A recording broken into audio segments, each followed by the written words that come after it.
Health tips with आलोक में मैं आलोक कुमार आपका फिर से एक बार स्वागत करता हूं। आज हम जिस समस्या के बारे में आपसे बात करेंगे वो समस्या है आवश्यकता से अधिक पसीना आना। जी हाँ, आपने सही सुना, आवश्यकता से अधिक पसीना आना और घबरा जाना।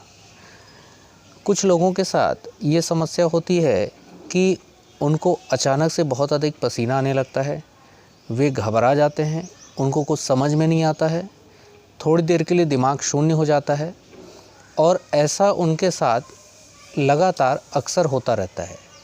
तो क्या ये किसी गंभीर रोग की निशानी है या ये एक होने वाली आम समस्या है? तो आइए हम इसके बारे में डिटेल में बात करते हैं। आमतौर पर ये देखा गया है कि हम में से सभी लोगों को पसीना आता है और पसीना आना एक अच्छी बात है। एक्चुअल में क्या होता है कि हमारे शरीर में बहुत सारे हानिकारक पदार्थ बनते हैं, जिन हानिकारक पदार्थों को शरीर से बाहर निकालना बहुत ज़रूरी होता है। जैसे हमारे शरीर में पहला जो हानिकारक पदार्थ बनता है वो बनता है CO2 कार्बन डाइऑक्साइड, जो कि फेफड़ों के द्वारा शरीर से बाहर निकाल दी जाती है। दूसरा जो हानिकारक पदार्थ बनता है हमारे शरीर में वो बनता है मल, जो कि एनस के द्वारा शरीर से बाहर निकाल दिया जाता है। इसी प्रकार से हमारे शरीर में और भी हानिकारक पदार्थ बनते हैं और ये हमारे शरीर के लिए बहुत ख़तरनाक होते हैं। ईश्वर ने, भगवान ने ऐसी एक सिस्टम हमारे शरीर में फिट किया है कि वो इन हानिकारक पदार्थों को शरीर से बाहर निकाल देता है। लेकिन कुछ ऐसे हानिकारक पदार्थ होते हैं जिन्हें कि हमारे शरीर में थोड़ी देर भी रखना नुकसानप्रद हो सकता है। इन्हें हमारा शरीर पसीने के माध्यम से शरीर से बाहर निकालता है। क्या आपने अपना पसीना जो है वो कभी चाट के देखा है? थोड़ी सी हंसी वाली बात लगती है, किंतु क्या आपने अपना पसीना कभी चाट के देखा है? नमकीन और कुछ अलग सा स्वाद होता है इसका, ठीक है।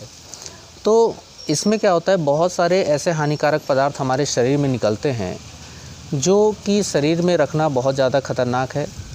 तो हमारी जो स्किन रहती है, आप स्किन पर देखिएगा छोटे छोटे छेद होते हैं जहाँ से स्किन से बाल निकले होते हैं। इनको हिंदी भाषा में हम रोम छिद्र कहते हैं। यहाँ से बाल निकले होते हैं। इन्हीं रोम छिद्रों के ठीक नीचे हमारी स्किन में सीबम नाम की कोशिकाएं होती हैं। ये जो सीबम नाम की कोशिकाएं होती हैं, ये सीबम नाम की कोशिकाएं पसीने को हमारे शरीर से बाहर निकालती हैं और पसीने के साथ ही उन हानिकारक पदार्थों को भी हमारे शरीर से बाहर कर देती हैं। तो पसीना आना एक बहुत अच्छी बात है, बहुत बढ़िया बात है। पसीना हर व्यक्ति को आना ही चाहिए, ठीक है। लेकिन हम जिस समस्या के बारे में बात कर रहे हैं वो समस्या है पसीना आने के साथ घबरा जाना, कुछ समझ में ना आना, दिमाग एकदम शून्य हो जाना, दिमाग में, कानों में एक अजीब प्रकार की सूं करके एक आवाज़ का आना। ये कुछ अच्छे संकेत नहीं है, लेकिन इसका ये अर्थ नहीं कि आपकी जान को खतरा है।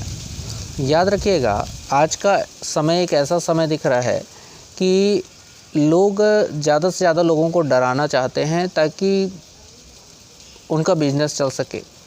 लेकिन ऐसे में ऐसे लोग भी हैं, ऐसे डॉक्टर्स भी हैं जो कि लोगों की मदद करना चाहते हैं और उनको सही दिशा दिखाते हैं। और मैं ऐसे कई डॉक्टर्स को जानता हूं जो कि लोगों को सही चीज़ बताते हैं और उनको एक सही डायरेक्शन पे ले जाते हैं। तो यदि आपके साथ नॉर्मल पसीना आ रहा है, पसीना निकल रहा है, तो ये एक बहुत अच्छी बात है, एक रोग नहीं है, बल्कि ऐसा होना चाहिए।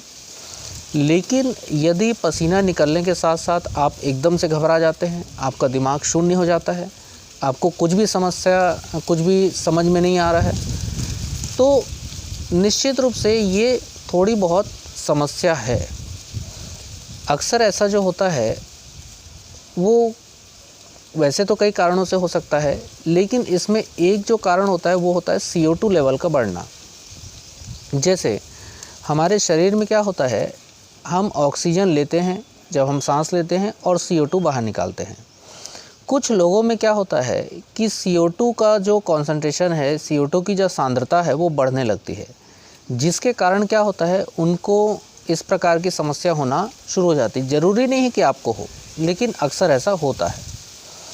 यदि इनिशियल स्टेज पे इसका पता चल जाए तो बिल्कुल दवाइयों के माध्यम से, केवल 10 या 15 दिन की दवाइयों के माध्यम से इसे ठीक किया जा सकता है और ये कोई ऐसी बड़ी समस्या है नहीं। तो यदि आपको पसीना आ रहा है केवल और कोई सिम्टम नहीं है तो बहुत अच्छी बात है। ये एक नेचुरल मेथड है, प्रकृति ने बनाया है, अच्छी बात है। पसीना निकल रहा है मतलब हानिकारक पदार्थ आपके शरीर से बाहर जा रहे हैं। किंतु यदि पसीना आने के साथ साथ आपको बहुत ज़्यादा घबराहट हो रही है, आपका दिमाग शून्य हो जा रहा है, आप कुछ सोच या समझ नहीं पा रहे हैं और इस प्रकार की यदि समस्या हो रही है तो आप जल्दी ही एक एमडी डॉक्टर से मिलिए और उनको अपनी इस समस्या के बारे में बताइए। आप CO2 लेवल चेक करवाइए अपना कि फेफड़ों में CO2 का लेवल कितना है, और अन्य आपका ब्लड टेस्ट करवाइए, जिससे कि आपको पूरी चीज़ें पता चलेंगी। बिल्कुल इसका इलाज संभव है, ये कोई बड़ी समस्या नहीं है और आप इसे बड़ी समस्या का रूप लेने भी ना दें। तो उम्मीद है कि मैंने इस टॉपिक को जो आपको समझाया, तो ये टॉपिक आपको सरलता से समझ में आया होगा।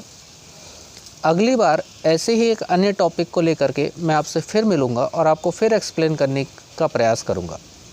हाँ, आपसे एक निवेदन है कि यदि ये वीडियो आपको पसंद आते हैं तो आप अपने मित्रों तक शेयर करें, ताकि अपनी हेल्थ को लेके वो अवेयर हो सके। दूसरी बात है कि यदि आपको ऐसा लगता है कि किसी समस्या के बारे में आपको कंसल्ट करना चाहिए, पूछना चाहिए, तो बिल्कुल आप मुझे बताइए।